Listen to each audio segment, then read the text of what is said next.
وداعيا إلى الله بإذنه وسراجا منيرا নবীজির কন্যা ফাতেমা রাদিয়াল্লাহু আনহার সাথে গোপন আলাপ প্রসঙ্গ।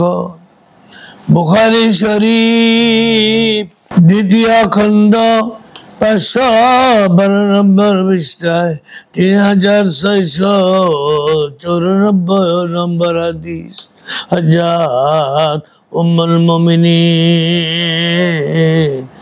আয়েশা রাদিয়াল্লাহু আনহা থেকে বর্ণিত, তিনি বলেন, ক্বালাত আকবালাত ফাতিমাতু তামশিউ কান্না মাশিতা সিউন নবিয়্য সাল্লাল্লাহু আলাইহি ওয়াসাল্লাম। একদা ফাতিমা রাদিয়াল্লাহু আনহা নবী করিম সাল্লাল্লাহু আলাইহি সাল্লামের নিকট আসলেন।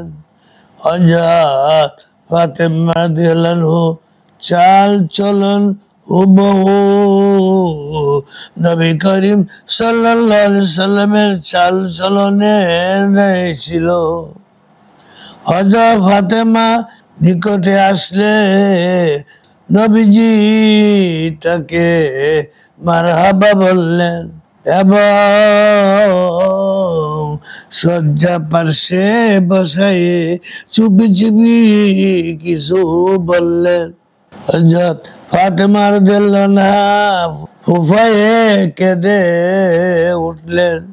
আমি মনে মনে ভাবলাম, ফাতেমা কাঁদে কেন?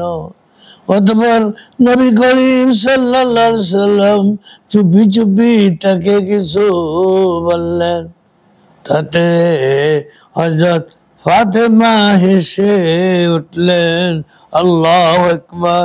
আমি হাসি কান্না উভয়ের রূপ সম্মিলন আর কোনদিন দেখিনি।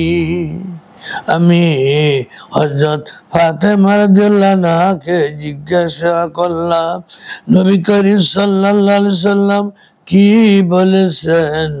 হযরত ফাতেমা রাদিয়াল্লাহু আনহা বললেন, রাসূল খুদা সাল্লাল্লাহু আলাইহি সাল্লাম যে কথা গোপনে বলেছেন সে কথা আমি প্রকাশ করতে পারি না।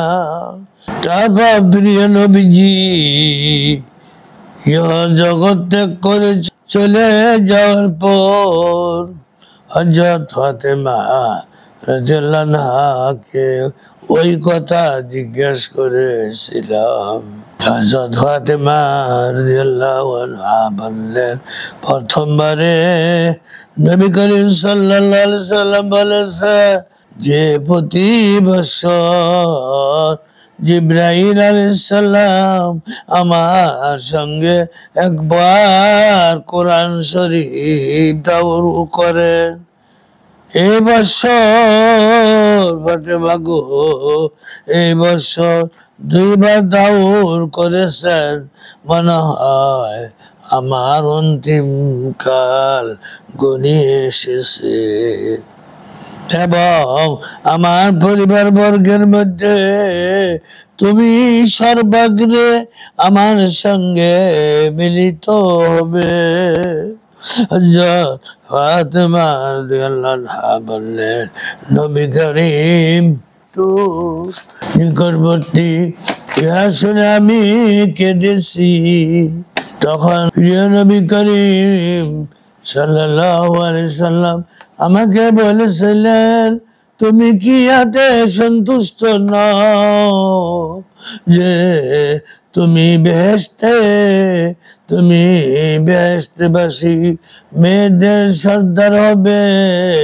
এই সুসংবাদ শুনে এসেছি। আল্লাহু আকবার। বুখারী শরীফ দ্বিতীয় খণ্ড 638 নম্বর পৃষ্ঠায় 4255 নম্বর হাদিস।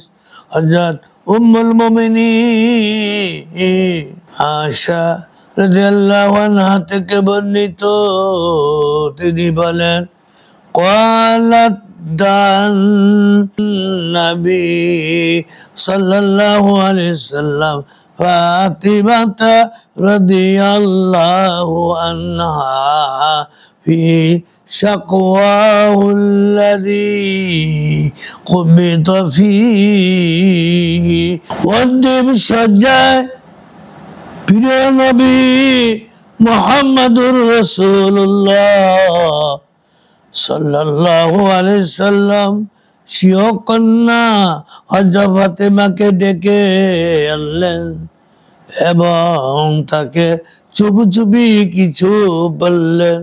তাতে হযরত ফাতেমা কেঁদে উঠলেন, পুনরায় চুপি চুপি কিছু বললেন। তাতে তিনি হাসলেন।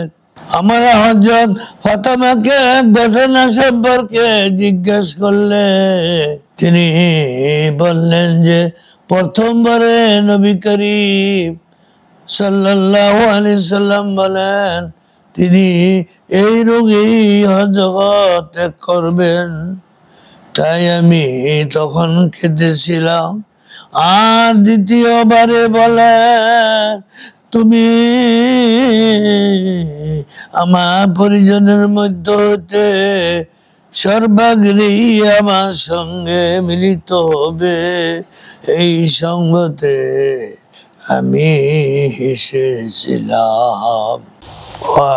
আখিরু দাওয়ানা আনিল হামদুলিল্লাহি রাব্বিল আলামিন।